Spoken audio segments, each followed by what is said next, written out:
You're listening to the Fanfiction Factory, the show that takes you to parts unknown with familiar faces and familiar places. And now he owns the land before time on more video formats than most people have kids, Draco from Gatorbox. I mean, hang on. What do we got? We got VHS, DVD, Blu-ray, Laserdisc. That's 4. Yeah, that's more than most people have kids. You got me there. That's Nintendo, everybody. Nintendo, thank you for the intro. I appreciate it. Welcome to Fanfiction Factory, everyone. I am Draco from Gatorbox, and today's episode is going to be kind of like a little sampling platter, as I like to call it. They're called Cliffhangers, and this is Cliffhangers Volume 1. And the reason why these are called Cliffhangers is because these are stories that were just left hanging. These are stories that were started by their authors and abandoned after only one chapter. But that one chapter shows that there's potential for something goofy to happen. So we've decided to take 5 of these cliffhangers and make one episode out of them and present them to you as is. So keep in mind that none of these stories have an ending. They just end abruptly, sometimes right when the action's about to start. But that's just the nature of it. You know, a lot of times when we're digging through fanfics to try to find things, we'll be thumbing through things, we'll see something that looks promising, but the length isn't very long, and when we click on it to read it to see if it's eligible for, you know, this show, we find out that it's too short. It's been abandoned. And at first we just kind of threw these by the wayside, but we decided instead to make a show out of them. So we tentatively gave this the Volume 1 suffix, implying that at some point in the future we'll have a Cliffhangers Volume 2, which if we find enough, I'm sure we will. If not, then this episode title is just going to look really weird because it's the only time we've done it. So without further ado, coming up is a little story called Terminator Secret Wars, posted on April 16th, 2011. The description only reads, Dinosaurs versus 10 Terminators. So you can see why this caught, you know, my attention. Anyways, here's Terminator Secret Wars. The Terminators, in one last-ditch effort to destroy mankind, sent 10 Terminators back in time to kill the very first humanoid on the planet. The Terminators had lost the war, and now if they could not rule in man's place, then no one will. I should point out that no is spelt as in no, K-N-O-W, then no one will. Once again, John sent back in time protectors, but this time they were not sent just to save me and John. This time they're sent back to save us all. The only question is who will get there first. These are the stories you were never told. These are the Terminator Secret Wars. Day 1. Terrence and his 2-man team pushed through the dense green foliage as a light mist fell through the forest morn. A low fog helped keep their naked bodies covered, and their little steps kept them silent. I should also point out that there is T-H-E-R-E. It's the wrong there every time it's used. And their little steps kept them silent. Terrence, stopping abruptly, raised his right hand, then waving his left hand ordered his team to slowly get down. Crawling up to Terrence, second in command, Billy whispered in his leader's ear, "What's up, boss?" Terrence, extending his right finger, slowly pointed to the clearing ahead. If the Buraks saw them, they did not let on, and this chilled the youngest member, Vinny, to his very bones. He had been told about the Buraks, the early cousins to Raptors, and in his opinion, they were equal with the Terminators when it came to killing. Turning to face his team, Terrence only had a split second before the Buraks were upon them. They were all dead, and the last thing through Terrence's mind before he was pitched in darkness was maybe mankind was better off having not existed. Day 2. The IQ 5000 Terminator was looking at the torn bodies of the 3 men when the Burak attacked from the side. Knocked from his feet, the Terminator's vision was temporarily knocked offline. The Burak, sensing its prey was injured, moved in and clamped its powerful jaws around the Terminator's head. Crunching into metal, the Burak roared back in pain. It was all the advantage the Terminator needed.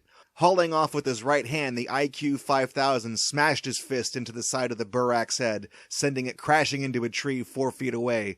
Roaring in pain and bleeding from its nose, the Burak pitched its voice calling for help. Analyzing the sound, the Terminator quickly ran to still the fallen dinosaur and snapped its neck. The Terminator, hearing a group of Buraks approaching, quickly got to his feet and ran off into the forest. 1 Burak was one thing, 6 was another. Mission priority, survive and kill the humanoid. The Buraks would have to wait for their turn. The Terminator camo blended into the gray bushes so perfectly that the tremendous red ants walked right by him. Thousands crawled by as the Terminator watched and scanned their every move, storing the data for future use and sharing with the other 9 Terminators. The ants, some as big as 6 feet tall and 4 feet long, were not the enemy, so the Terminator powered down. Failure to destroy the mankind was not an option, so he will recharge and wait. Darkness took over the camo Terminator. The ants never sensed he was there. To be continued, with Terminator Secret Wars Day 2 continued. And then, of course, it doesn't continue. So Terminator Secret Wars ends right here with the dinosaur fight. There's one comment on this story that just says, interesting concept and a nice start. Would like to read more. And that's it. That's it for Terminator Secret Wars. It's literally just that drabble. The author is like almost competent at writing. He uses a lot of, I say he, but I guess going by the username, it's he, but he uses a lot of words inappropriately or incorrectly when he's supposed to use other ones. Mostly there, he kept getting that wrong. He had an idea. I don't know what IQ 5000 Terminator means, but he had an idea. Terminator Secret Wars. These are the stories that you were never told. I mean, that right there is the only hook I needed to get sucked into this. That's all there is. There's no more Terminator Secret Wars. It's just this one thing. So I know the description says Terminator or dinosaurs versus 10 Terminators, but there's really only like 2 paragraphs worth of dinosaurs fighting the Terminators before he just goes and hides. And there's 6 more Buraks on the way. And what happens? What's the other 9 Terminators? 10 versus 6, then the odds are stacked in the Terminator's favor. I gotta know what happens. But we'll never know. So that's Terminator Secret Wars, and we'll be moving on to the next cliffhanger in just a second. The next cliffhanger we have is called Broken Trust. It is a Rocket Power fanfic. You might remember Rocket Power, the cartoon from Nickelodeon, all about skating and extreme sports. It really only could have existed at the time it did. I'm a big fan of BattleBots, and there was even a BattleBots episode of Rocket Power, and it was just the worst thing ever. I hated the show. It was yet another thing churned out by the Klasky Chupo Cartoon Factory, so faces were really exaggerated and ugly, and everything just looked like a Klasky Chupo cartoon. You guys know the look I'm talking about. So, this is Broken Trust. The summary says, Twister trusts Otto, maybe he shouldn't. And I should point out that this is one of the few times we are delving into a fanfic that's rated M. It's not sexually explicit, but it does mention something about that. So I figure it's a shoo-in because it's not, they don't get into it. It's just mentioned. So it gets a pass, I think. Anyways, this is Broken Trust. At first, I was confused. I wasn't sure what to do, how to move, what noises to make. You said you would teach me, and I was delighted. I just didn't think you'd give me a live demonstration. You said it would help me to be easier for my partner when me and him did it. I remember blushing and feeling ashamed because I was actually looking forward to doing this with you. I should have been disgusted with myself, but I was excited. So you taught me that night, and it hurt, but I enjoyed it. You said it would feel much better the second time, and eventually I would grow used to doing this. I was scared of having to do it again, but after a few nights, well, you were right. I grew used to the feeling, and I eventually learned to just relax and not be so tense. You were a great teacher. I was looking forward to be able to share my experience with Otto and show him so many new things. We'd finally broken past the just friends barrier in our relationship, and we've moved on to call ourselves boyfriends. It was an amazing day. The night I decided we could finally do the things you taught to me, I regretted everything. The kisses, the cuddling, just everything.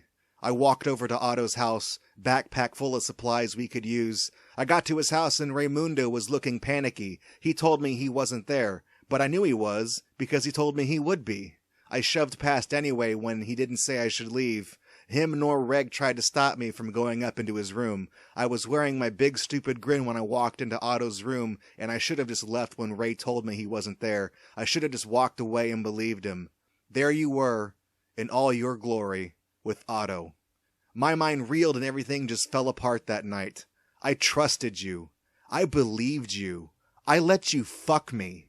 Guilt, anger, disgust, and shame washed over me. It was overwhelming. The backpack slid from my shoulders and hit the ground, and I think that's what got yours and Otto's attention. You both looked up. You stared at me. Looks of horror spread across your faces. Everything just seemed so fake. Everything me and him had done together was all a lie. Everything me and you did together was just practice for you, wasn't it? I was just the most convenient tool you could use to help you be prepared for when you took Otto. I think I was crying, but I'm not sure anymore.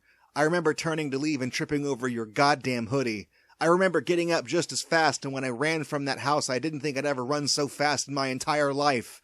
I ran out of the cul-de-sac, past houses, past the shore shack, past everything. I ran until my legs gave out and my lungs were on fire. Even then, I tried to crawl, getting splinters in my hands and legs from the boardwalk. I just wanted to get away and pretend none of it ever happened. I wanted to go back to before I let you touch me, when me and Otto were just friends and none of this had to happen. I wouldn't have to feel as if my heart were being ripped to shreds. I wanted to go back before anything and everything. Nothing felt right anymore. I crawled off the boardwalk and I managed to stand myself back up and walk down to the beach. I had sat down on the sand and just cried, cursing the heavens and the stars and you and just everything for being so fucked up. I fell asleep in that spot, but I only slept for a few hours. When I woke up, I had an idea. It was brilliant. I made my way to the shore shack and rummaged through my pockets for some change. I decided to make a phone call. That was the night I decided to try cocaine. And then that fucking train wreck ends right there. That's the end of that. That's a very spicy one. It's got some gay romance in it and people cheating on each other and drama. Remember, this is a cartoon about kids that skateboard. So, okay, sure, you do your thing. But I figured the ending, just the ending where it says that was the night I decided to try cocaine was so bonkers off the wall that there was no way this was not being used for something. In fact, this was one of the cliffhangers that I hung on to despite not having an ending and not being a complete story. This is one of the cliffhangers I hung on to because I wanted to read it for this show. So this right here is the reason why this episode exists. There's 4 reviews for this, and really none of them are really all that interesting. There's just one that was posted a few years after the first chapter went up, and it's just somebody asking, is there gonna be more? Another person says, so few words but so much pain. Thank you for this story. So that's that's Broken Trust. I was never a fan of Rocket Power, but I gotta say, I'm not a fan of this fanfic either. But like I said, this was so 0 to 100 at breakneck speeds that I had to include it. It's almost for the best that this just ends where it does, because it's just building up momentum just constantly. It's like, where is this going? What the hell is going on? Everything is snowballing, and then it just ends with this crescendo of that was the night I decided to try cocaine. That is, I mean, I know this is a cliffhanger episode, but that right there could be an ending to this story. Like, that could just be the ending, and you're left to imagine what happens for the rest. But it doesn't say that this is a one shot or anything like that. So it's just one chapter long, and there's nothing else after it. So that's Broken Trust. Hopefully you enjoyed it. Hopefully you had a laugh. I know I did, because like I said, this was just, whew, it was a ride. So hang tight. We've got the third cliffhanger coming up in just a second. All right, so this next fanfic is called Castlevania: The Fields of Dread, Chapter 1. And of course, it's a Castlevania fanfic, if you haven't guessed. The summary says, "This is chapter 1 of my Castlevania," 2 words. "This is chapter 1 of my Castlevania book. If I get 1 review and 10 views, I will make another chapter 2, but I need to know that everyone likes it before I continue and make a site and stuff, so please tell me how you feel when you finish reading." If you can tell from my strained voice, there's no punctuation in that sentence whatsoever. And I'm about to read to you just a giant block of text. And there's no paragraphs, there's no punctuation. I mean, there is punctuation, but sparingly. So let's see if we can get into Castlevania: The Fields, F-E-I-L-D-S, The Fields of Dread, Chapter 1. One day I was heading down the street and I heard a scream, and I went to check it out. It was a fire and screaming people. I was scared and confused, so I went to my best friend's house and asked. "What going on, Elroy?" I asked. "Simple. The darkness has escaped from its cauldron on top of the ice hills. I think it would be best if we traveled to the ice hills and prevented this chaos from going on any further. Don't you agree?" said Elroy. "I do, but you know as well as me that those lands are cursed and we could be arrested for going on them or anywhere near them for that fact." "It's okay. I asked my friend to meet me there. He's a slayer of the Belmonts," said Elroy. "What's his name?" I asked.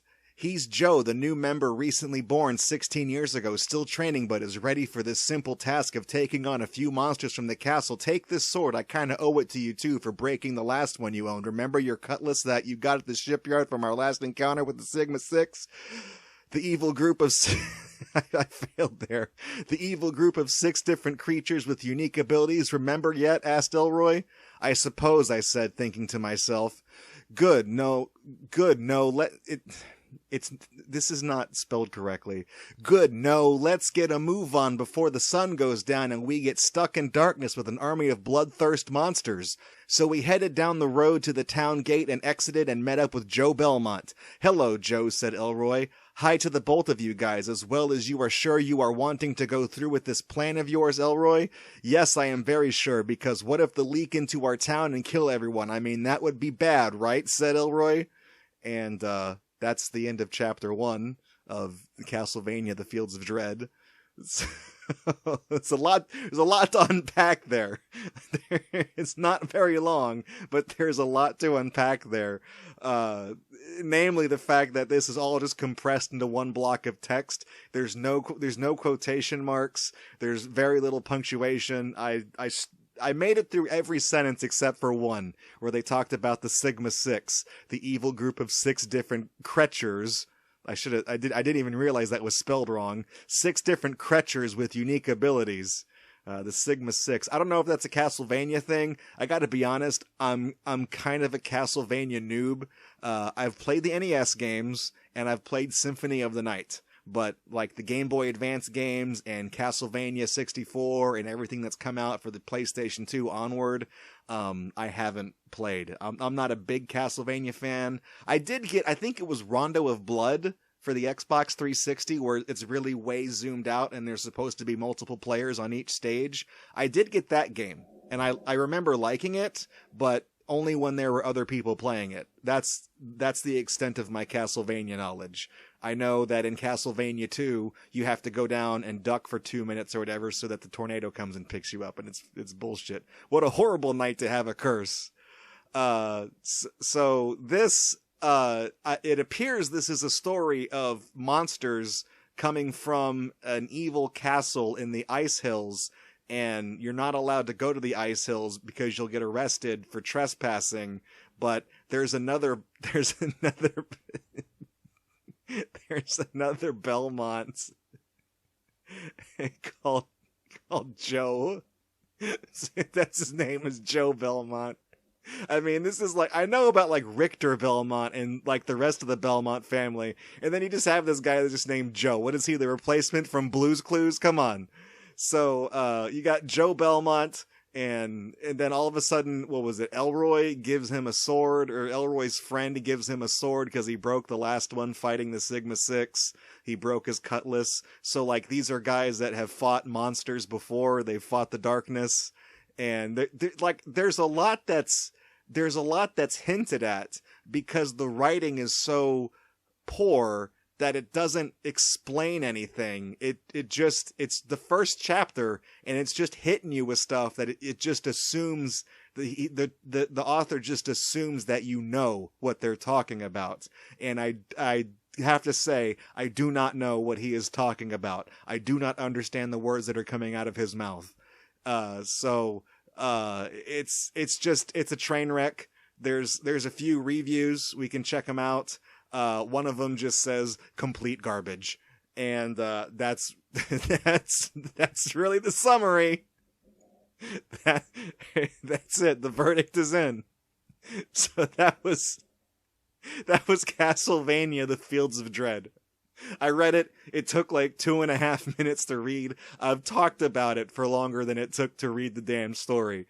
Like, I read it, like this one, I read it and it was just so head-scratchingly just incomprehensible that I had to feature it, because where is this going to go?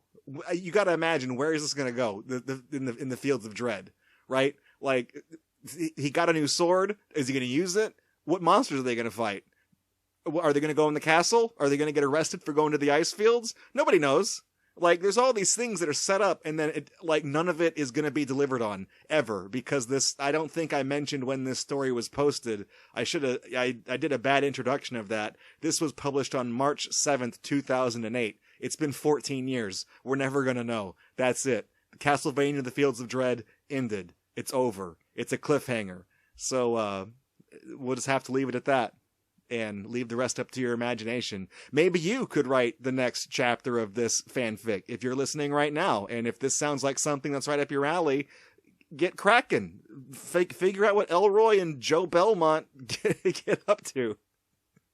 Anyways, we're about halfway through the episode. So hang tight. We've got the 4th cliffhanger coming up right around the corner. I'm going to introduce our 4th cliffhanger the only way I know how, and that's by saying, So those of you who recognize that grunt, you're going to know that this is a home improvement fanfic coming up. Yes, there are people who write fanfics for home improvement. There's a lot of them. And for some reason, a lot of them revolve around the character Mark being emo. Because for a period on the show, the character did have an emo phase, and man, did fanfiction people just latch onto that. So, we will explore home improvement proper in due time. But for now, let's just enjoy this cliffhanger. This is called The Taylors Go to Disney World, and it was published on December 3rd, 2007. Like I said, it's a cliffhanger, so it's just going to be this one chapter. So let's get into this cliffhanger, and here we go. Tim Taylor was just waking up to go to work early in the morning to go to work, and his wife Jill soon woke up after to make a breakfast. As the two went downstairs, they looked outside to see their neighbor Wilson doing something rather strange, so much so that you would think he was drunk. He was in his yard wearing a pair of Mickey Mouse ears and singing the Mickey Mouse Club song. So Tim went outside to inquire as to why his neighbor was doing such a strange thing, and Wilson said, "Well, neighbor, I am going to Walt Disney World."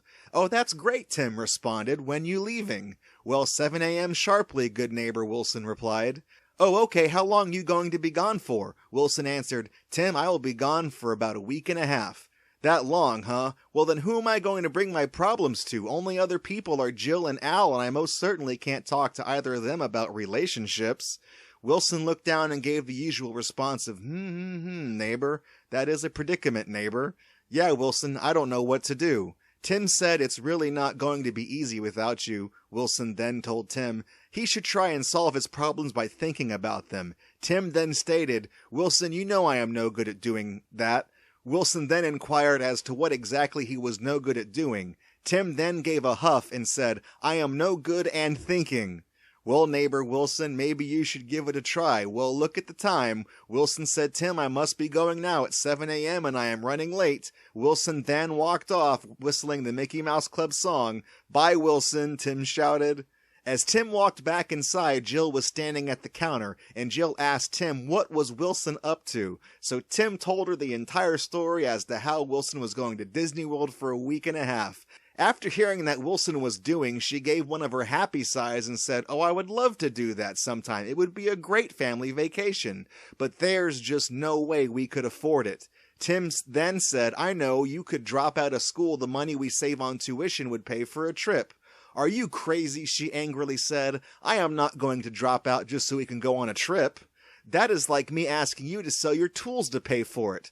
But honey, I need my tools, Tim stated. Oh yeah, Jill said, so you can keep tearing crap up that's not even broken, come on. Well, honey, Tim said, you want to fix people's problems that some of them wouldn't have if they had tools.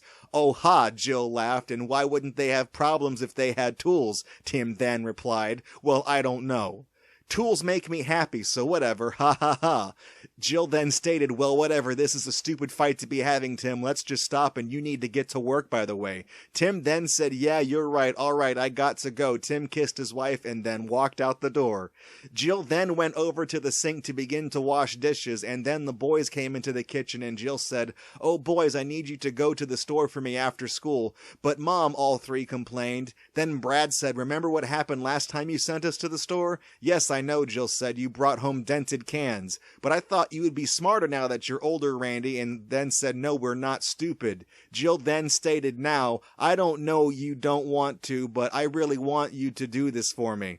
Okay, they said at once, we will, and they then sat down at the table to eat cereal. As they finished, Jill said, okay, you got to get off to school, yeah, they said, and ran out the door. Now Jill was alone, not much really to do, so she sat on the couch and turned on the TV to see a commercial pop up for Tool Time, and in the commercial they made a reference to dumb wives. Jill, thinking this must have been Tim's idea, she grabbed the phone right away and called the station. Al was the one who picked up the phone when she called, and he said his usual greeting, hey Jill, what's going on? Tim is not here yet. She then said, yeah, I know, but what was this reference to dumb wives in the new commercial for Tool Time? Al said, oh, you saw that, huh? Jill said, yeah, I did. What was that about? Well, Al said, some guys here at the station decided it would be a good idea to start a 5-minute part of the show where we use it like a talk show and someone from the audience might come up and rag on their dumb wife or something like that. Jill then stated, okay, Al, but you tell Tim he better not mention me if someone starts talking about dumb wives, got it? All right, Al said, I will tell him. Then he hung up the phone, and so did Jill. Jill then reminded herself she had an errand to run, so she went off to do that. Cliffhanger. I'm getting really big Half-Life full life consequences vibes from this. Like I read it in a very monotone voice because it's presented in block text, and there's no quotation marks, there's no nothing. People just interject in the same sentence and start just talking over each other. So I could have just read it like, Tim Taylor was waking up to go to work early in the morning to go to work, and his wife Jill soon woke up after to make a breakfast. I could have just done the whole thing with like the full life consequences voice, but I figured that would be annoying. I just used my usual narration voice. But they don't go to Disney World. They don't. Wilson goes to Disney World, and he's already got the ears though. So that's the thing. Normally you get the Mickey Mouse ears at the Disney World park. The hat that they sell that looks like Mickey's ears, that they embroider your name on it. So how does he already have the ears if he hasn't yet gone to Disney World? This was written in 2007, so I assume, did he buy them on eBay or something? Did he order them online? I mean, was that something you could do back in 2007? I don't know. No one knows. So Wilson gets to go after a after a conversation with Tim that's enough to cause an aneurysm if you try to dissect it, Wilson goes to Disney World. He leaves at 7 a.m. sharply, just like the story says. And then Tim says he wants to go to Disney World, and Jill says that's a great idea, but we can never afford it. And that loose end is never tied up. And then there's something about a segment on Tool Time about dumb wives, where they were going to let people from the audience come up and talk about their dumb wives. Like, what the fuck is going on? This was written by somebody who watched a lot of Home Improvement but doesn't understand the way a sitcom is written, much less the way just regular English is supposed to be written. So of course this was going to be a disaster. There are no comments on this. It's just this one cliffhanger. It's just this. And I included this because I thought it was funny that it was called The Taylors Go to Disney World, but then they never get there. So it ends before anything of substance happens. You know, we find out Wilson goes, of course, and then the Taylors never get to go. Tim goes to Tool Time. Jill sees a commercial talking about dumb wives, and then she calls Al at the station. I guess they weren't live yet, or whatever. I don't know if Tool Time was live or not. I think it was. They had an audience in the show. I can't remember in the Home Improvement mythos if Tool Time is a live show or if it's pre-recorded within the context of the show. I'm not a Home Improvement scholar. I'm sorry. I don't know the deep lore of I don't know that. So whatever. But like I said, I included it just because they never get to go. Like that's the name of the stories. They go to Disney World. They don't get to go. You know, we're never going to know how badly this author was going to handle that situation. Has the author been to Disney World? What would the author have thought Disney World was like? You know, like it raises so many questions. But that was The Taylors Go to Disney World. That's our fourth cliffhanger of the episode. So we've got one more right around the corner. So hang on, because we'll present that one shortly. The final cliffhanger of this episode is titled The End of All Things. It is a fanfic based upon Jimmy Neutron, Boy Genius, the CGI animated cartoon show that aired on Nickelodeon for a while, and it was published on June 6, 2006, or 666, if you abbreviate the date. Now, that was back then. I remember that day. There were a lot of religious people were worried that something bad was going to happen, right? Because that's the mark of the beast, the number of the beast, 666. So they thought that just some arbitrary, what are we on the Gregorian calendar, I think? I'm not sure what the name of our calendar system is, but you know, different civilizations have used different calendars to measure time. There's nothing inherently special about our, 666, because I'm sure this has happened many, many, many, many, many times in the past, and guess what? Nothing happened. So it was just the overly religious just kicking up a dust storm about how, Satan is coming or Jesus is coming. This is going to be the day of reckoning. And then, I remember this was shortly after, I think this was shortly after I graduated from high school. And, I was like, the world didn't end. Fuck you. I listened to REM's It's the End of the World as We Know It, and I Feel Fine, like a few times to celebrate. And I drove around with my windows down on my junky ass Ford Explorer, like playing that really loud wherever I went. And, that's how I spent the day. So this is, the end of all things. Like I said, it's about Jimmy Neutron, and of course, the first thing out of the author's mouth is, "No own Jimmy Neutron, read and review." Fantastic. Here we go. The only thing we have to fear is fear itself. This is what I keep telling myself. In the end, this might have been the only thing that made me persevere, even after I lost it all. Perhaps I should start from the beginning.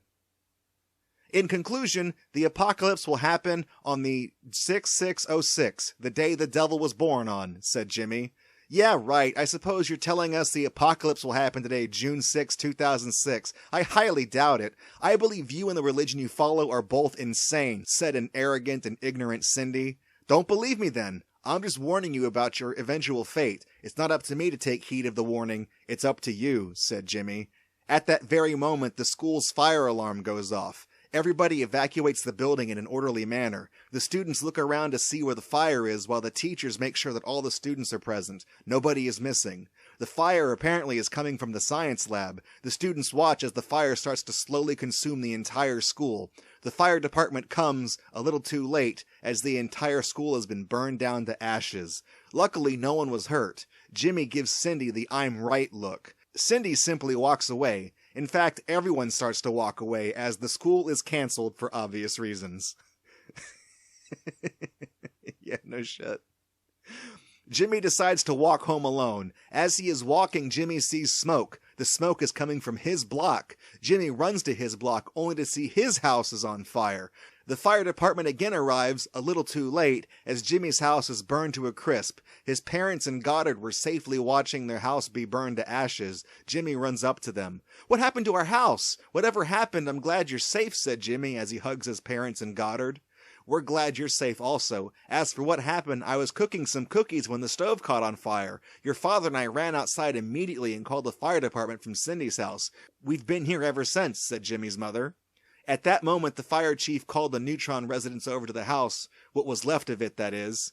"Did anybody write this?" asked a scared fire chief. Jimmy and his parents read the message and shake their heads no. They all go pale in the face. Jimmy, his parents, and the entire fire department go to the police station, still shaken up by the message. The message, which was made from burnt grass, simply said, 666. And that's the end. That's the end. So, you got a religious Jimmy Neutron. Jimmy Neutron strikes me as the type of person who would be atheist because he's such a science genius. You know, he seems like the type of person that would not believe in God. So for him to be prolicizing, is that how it's pronounced? For him to be witnessing to other people in school like Cindy that the apocalypse is about to happen on June 6, 2006 on that day is extremely out of character for Jimmy Neutron. So I just think it's amusing that that's the angle they went with, not like some random student was talking about it and then Jimmy doubted it and then Jimmy's house burns down and then there's 666. Like, Jimmy's the one who believes in this. So why is it his house that gets torched? Right? He's the one who's trying to warn people about it. So why the fuck is it his house? It makes no sense. Also, I like how this person has like no idea about how house fires or any type of building fire works. You know, schools don't just get burned to a crisp. There's going to be a skeleton of the building left because most schools are made out of like bricks and concrete and stuff like that. So the school can be burned out, but the walls are still going to be like there. I mean, unless the walls collapse because the structure collapses, but that's another story. I'm just saying, it doesn't just turn everything to ash. That's not how fire works. So, there's actually quite a few reviews for this one, a disproportionate amount for something that's so short and just cuts off, that never continues. And one of the comments right out of the gate says, "Good start, an even better thing the world didn't end yesterday." I should mention that most of these comments were left on June 7th, 2006, the day after the world was supposed to end.